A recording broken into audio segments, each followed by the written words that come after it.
সূর্য লাবণ্যকে চিনতে না পারলে লাবণ্য কান্না করতে করতে বলে, আমি যে অপেক্ষা করেছিলাম তুমি আমাকে মা বলে ডাকবে। সূর্য নিজেকে সোনারূপার সঙ্গে তুলনা করে সোনারূপা সবাইকে যে নামে ডাকছে সূর্য সবাইকে সেই নামে ডাকছে। সেই জন্য ডাক্তারবাবু সূর্যকে শিখিয়ে দেয় দীপাকে যাতে সে দীপা বলেই ডাকে। লাবণ্য দীপাকে সূর্যর দেখাশোনা করতে বললে দীপা বলে, ওনার সঙ্গে তো আমার কোনো সম্পর্ক নেই।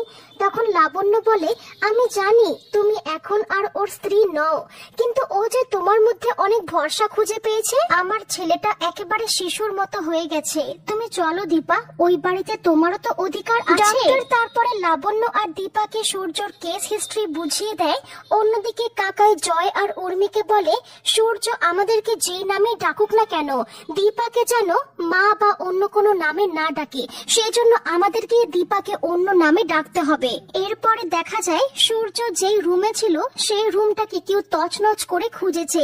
দীপা বুঝতে পারে সূর্যর কাছ থেকে কিছু একটা পাওয়ার জন্য কতগুলো লোক ওকে খুঁজে বেড়াচ্ছে। ডক্টর জানায় সূর্য সেনগুপ্ত কেমন আছে সেটা দেখার জন্য আমি মাঝে মাঝে ওনাকে চেক আপ করে আসবো।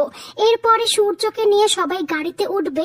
সূর্য বলে, আমার কাছে কিছু নেই, কেন তোমরা বিশ্বাস করছো না? দীপা বলে, আপনি ভয় পাচ্ছেন কেন, আমরা সবাই তো বাড়িতে যাব।